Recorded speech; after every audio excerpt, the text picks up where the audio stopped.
नमस्कार दोस्तों, ये वीडियो आपको प्रधानमंत्री श्रम योगी मानधन, प्रधानमंत्री किसान मानधन और व्यापारियों एवं स्वनियोजित व्यक्तियों के लिए राष्ट्रीय पेंशन योजना की प्रक्रिया समझाने के लिए बनाई गई है। भारत सरकार द्वारा असंगठित कामगारों के लिए आयोजित पेंशन योजना को प्रधानमंत्री श्रम योगी मानधन कहा जाता है, जबकि छोटे व मझौले किसानों के लिए आयोजित पेंशन योजना को प्रधानमंत्री किसान मानधन कहा जाता है और स्वरोजगार करने वाले जैसे खुद की दुकान चलाने वालों, खुदरा व्यापारियों और अन्य व्यापारियों के लिए राष्ट्रीय पेंशन योजना है।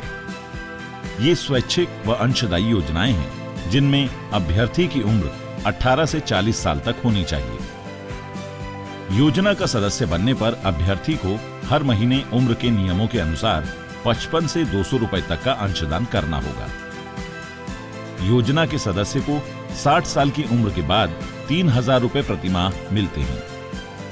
अगर पेंशन प्राप्त करते हुए बीमित व्यक्ति की मृत्यु हो जाती है तो उनके जीवन साथी को बीमित व्यक्ति द्वारा प्राप्त की जाने वाली राशि का 50% पारिवारिक पेंशन के तौर पर मिलता है, लेकिन ये राशि सिर्फ जीवन साथी को ही मिलती है। अगर बीमित व्यक्ति ने नियमित अंशदान किया है और 60 की उम्र से पहले ही उनकी मृत्यु हो जाती है तो उनके जीवन साथी को इस योजना में जुड़ने और इसे जारी रखने का अधिकार होगा, या फिर वे योजना के नियमानुसार इसे छोड़कर पैसा वापस निकाल सकते हैं। ये ध्यान रखिए कि अगर अभ्यर्थी ESIC या EPFO योजना में लाभार्थी हैं तो वो इस योजना का लाभ नहीं ले सकते। इन योजनाओं में से किसी भी अभ्यर्थी के पंजीकरण करने पर CSC VLE को 30 रुपए मिलते हैं। इसी तरह हर अपडेशन पर CSC VLE को 20 रुपया मिलता है। एग्जिट प्रोसेस को पूरा करने पर VLE को 30 रुपए मिलता है। नए रजिस्ट्रेशन के लिए ऑप्शन पर जाकर यूजर खुद भी पेंशन स्कीम में एनरोलमेंट कर सकते हैं। और अब बात करते हैं किसी डिस्प्यूट रिड्रेसल के ऑप्शन की। ये डिस्प्यूट रिड्रेसल फंक्शन उन ग्राहकों के मामलों को निपटाने के लिए बनाया गया है जिनके मैंडेट फॉर्म इसलिए रिजेक्ट हो गए हैं क्योंकि उनमें इनवैलिड बैंक डिटेल थी और उन्हें ग्राहकों द्वारा ही ठीक किया जाना है। डिस्प्यूट रिड्रेसल ऑप्शन के लिए https://mandhan.in पर जाइए। यहां CSC VLE ऑप्शन को क्लिक कीजिए। अपना CSC ID और पासवर्ड डालकर लॉगिन कीजिए। आपके सामने जो पेज खुला है उसमें आखिरी मेन्यू टैब डिस्प्यूट को क्लिक कीजिए। आपके सामने जो टेबल खुलता है उसमें आपके द्वारा किए गए कुल एनरोलमेंट्स में से रिजेक्टेड एनरोलमेंट्स की संख्या दिखाई देती है। इन रिजेक्टेड एनरोलमेंट्स की जानकारी भी यहां उपलब्ध होती है, जो सामान्यतः ग्राहक की ID, ग्राहक का नाम, मोबाइल नंबर, डिस्प्यूट की तारीख, कब तक अपडेट किया जा सकता है, स्टेटस और एक्शन दिखता है। VLE इनमें से जो कार्यवाही करनी हो उस बटन को क्लिक करते हैं। एक फॉर्म खुलता है जिसमें अपडेशन करना होता है और फिर VLE इस प्रक्रिया को कंप्लीट कर सकते हैं। उदाहरण के लिए अगर मैंडेट इसलिए खारिज हुआ है कि ग्राहक का बैंक खाता विवरण ठीक नहीं था तो उसे अपडेट किया जा सकता है। इसी तरह अन्य जानकारियों को भी अपडेट किया जा सकता है। अब इस अपडेटेड मैंडेट फॉर्म का प्रिंट कर लीजिए। ग्राहक से इस फॉर्म पर साइन करवाइए और इसे पैनल पर अपलोड कर दीजिए।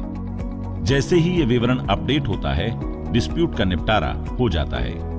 जिन लोगों का प्रधानमंत्री किसान मानधन योजना और प्रधानमंत्री श्रम योगी मानधन योजना का रजिस्ट्रेशन इनवैलिड बैंक डिटेल की वजह से रद्द हो तो उनकी सब जानकारियों को ठीक करना बहुत आवश्यक है।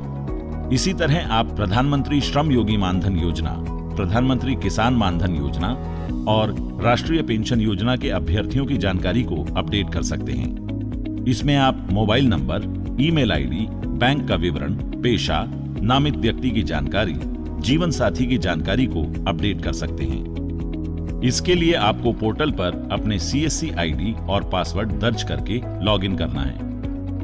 जो डैशबोर्ड खुलता है उसके मेन्यू पर अपडेट बटन को क्लिक करके सिलेक्ट करें। यहां अपना सब्सक्राइबर ID और नाम आदि दर्ज करें। सत्यापन के लिए आप या तो OTP जनरेट कर सकते हैं या फिर ग्राहक के फिंगरप्रिंट को स्कैन किया जा सकता है। सत्यापन के बाद एक फॉर्म खुलता है जिसमें ग्राहक या बीमित व्यक्ति की तात्कालिक जानकारी दिखाई देती है। अब आप इसे अपडेट कर सकते हैं। यहां ध्यान देने वाली बात है कि अगर बीमित व्यक्ति की निजी जानकारी को अपडेट किया गया है तो मैंडेट फॉर्म जनरेट नहीं होता, लेकिन यदि बैंक का विवरण या नामित व्यक्ति की जानकारी अपडेट की गई है तो मैंडेट फॉर्म जनरेट होता है। मैंडेट फॉर्म को प्रिंट करके उस पर अभ्यर्थी से साइन करवाएं और इसे स्कैन करके अपलोड कर दें। अब आपको भुगतान करना है और ये भुगतान होते ही बीमित व्यक्ति की जानकारियां अपडेट हो जाएंगी। एग्जिट मॉड्यूल से लाभार्थी निकास नीति के अनुसार योजना से बाहर निकल सकते हैं। प्रत्येक निकास प्रक्रिया को पूरा करने पर वीएलई को 30 रुपए मिलते हैं। सब्सक्राइबर मॉड्यूल के अंतर्गत 2 ऑप्शन उपलब्ध होते हैं। ये हैं अकाउंट स्टेटमेंट और card reprint option. Account statement option का इस्तेमाल करके सब्सक्राइबर ये देख सकते हैं कि उन्होंने और सरकार ने अब तक इस पेंशन योजना में कितना योगदान किया है। अगर किसी सब्सक्राइबर का पेंशन कार्ड खो जाता है तो वे 2 ऑप्शंस के जरिए अपने पेंशन कार्ड को रीप्रिंट कर सकते हैं। वे अपनी सब्सक्राइबर आईडी द्वारा अपने पेंशन कार्ड को रीप्रिंट कर सकते हैं। वे अपने आधार नंबर द्वारा भी अपने पेंशन कार्ड को रीप्रिंट कर सकते हैं। पेंशन कार्ड को रीप्रिंट करने पर सब्सक्राइबर को 20 रुपए का शुल्क देना होता है। अब कुछ ऐसी बातें जिनका ध्यान रखना बेहद जरूरी है। इन योजनाओं में शामिल होने के लिए अभ्यर्थी को अपने साथ वैध दस्तावेज जैसे आधार कार्ड, बैंक पासबुक लाएं और वीएलई को यह जानकारी बहुत सावधानी के साथ दर्ज करनी चाहिए। वीएलई कंप्लीट एनरोलमेंट पर क्लिक करके खुद के द्वारा की गई एनरोलमेंट की सूची देख सकते हैं। अधिक जानकारी के लिए https://mandhan.in/page/FAQ पर जाकर सहायता ले सकते हैं। इसके अलावा यदि आप चाहें तो डोनेट मानधन पर भी क्लिक कर सकते हैं। ये ऑप्शन इस दृष्टिकोण के साथ शुरू किया गया है कि मकान मालिक या नियोक्ता अपने घरेलू नौकर या सपोर्ट स्टाफ की मदद करना शुरू करने के लिए उनके लिए इस पेंशन योजना में उनका पंजीकरण करके अपनी तरफ से सहयोग राशि दान कर सकते हैं। आइए अपने घरेलू नौकरों की मदद करें ताकि उनकी वृद्धावस्था सुरक्षित हो सके। धन्यवाद।